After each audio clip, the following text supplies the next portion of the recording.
Xabaringiz bor, joriy yilning 29-may kuni Prezidentimiz tomonidan kichik biznes subyektlarining o'sishi uchun yanada qulay iqtisodiy va ma'muriy shart-sharoitlar yaratish to'g'risidagi farmoni imzolangan edi.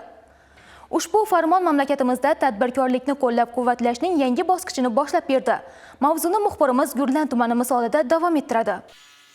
Keyingi yillarda kichik biznes va tadbirkorlikni rivojlantirish, tadbirkorlar faoliyatini har tomonlama qo'llab-quvvatlanishi, yangi ishchi o'rinlari yaratilishi orqali aholi bandligini ta'minlashga xizmat qiladi. Prezidentimizning yangi farmoni nafaqat tadbirkorlar, balki butun xalqimiz daromadini oshirishga yanada ko'proq imkon beradi. Mazkur hujjat orqali biznesning o'sishiga to'sqinlik qilib kelgan qator muammolar bartaraf etilmoqda. Eng muhim yangiliklardan biri umumiy soliq rejimiga o'tish uchun belgilangan chegaraning amalda 5 milliard so'mgacha oshirilganidir. Bu esa tadbirkorlarga biznesini sun'iy ravishda bo'lmasdan erkin va barqaror rivojlantirish imkonini yaratadi.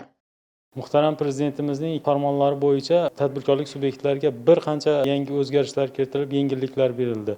Bu borada xususan kichik tadbirkorlik subyektlarini soliq bazasi chegaraviy miqdori 1 milliard so'mdan 5 milliard so'mgacha oshirildi. Mazkur farmonga asosan tadbirkorlarimizni iqtisod qilinayotgan mablag'lari yangitdan ish o'rinlari yaratishga va o'z faoliyatini kengaytirishga yo'naltiriladi.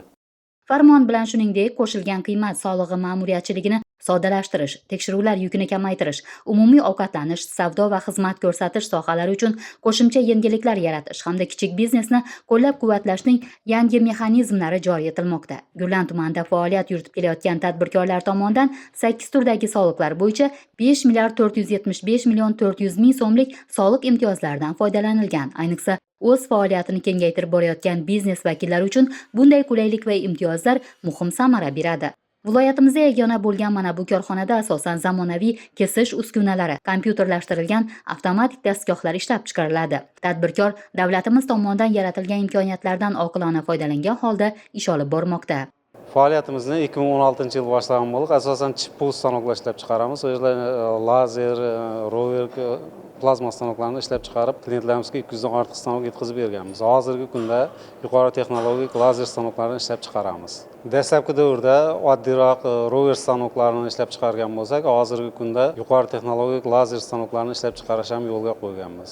Tumandagi yana bir tadbirkor tomonidan innovatsion qurilish materiallari ishlab chiqarilmoqda. Joriy yilning 29-may kuni imzolangan Prezident farmoniga ko'ra, bu kabi biznes vakillari ham qator qulayliklarga ega bo'lishadi. Bu ishlab chiqarishimizni Toshkent shahrida sanoat zonasida o'rganib kelib, shu bugungi kunda Xorazmda Gurlan tumanida ish faoliyatimizni yuritib turibmiz. Mana 1 yildan oshdi. Boshda 2 kishi bo'lib bu ishni boshlaganmiz. Hozirgi kunda 5 kishi seximizda, yana undan tashqari 4 kishi ko'chada ustanovka ishlari bilan ishlab keladi.